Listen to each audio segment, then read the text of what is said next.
watching Fraser Focus, local faces and local places. Today we're heading out to UBC for a very unique Sounds in Science event. So today we will do the first Sound in Science in Canada. So initially we started it in Vienna.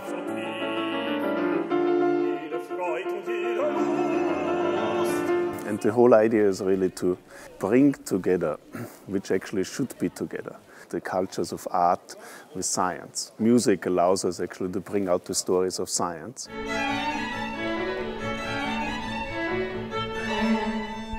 The idea is really to marry the sometimes disparate worlds of music and basic research.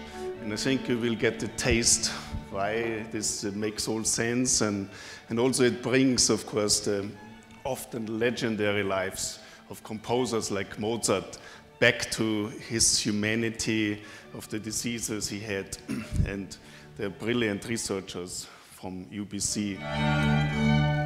The musical performances are paired with scientific insights from researchers from our very own UBC Faculty of Medicine.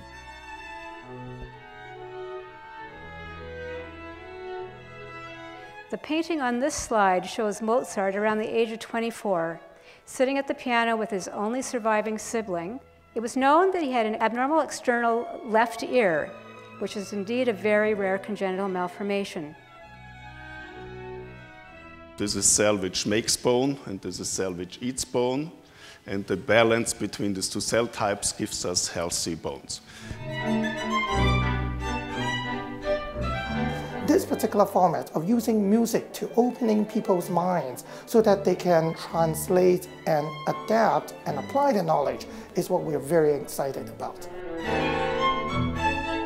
So what do you think so far? Above and beyond anything we've heard in music and medicine. I just kind of want to experience it.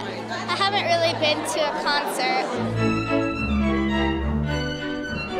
I mean, it's really cool just to have the opportunity to see the musicians, while at the same time learning about a bunch of different diseases and medical aspects that you wouldn't necessarily be exposed to just going to a regular symphony or something, right? So the first effective therapy for syphilis was penicillin, which wasn't used for syphilis until the 1940s. Johannes Brahms, it was said that he died of liver cancer, and we'll discuss this. Do you know that for the first time in Canadian history, the proportion of seniors over the age of 65 far exceed the proportion of children under the age of 15. One of the ways of describing is that he's saying there's a gap really between science and humanities, and they have to come back together. So that's why we're doing this. And now I stop and we'll hear more Schubert.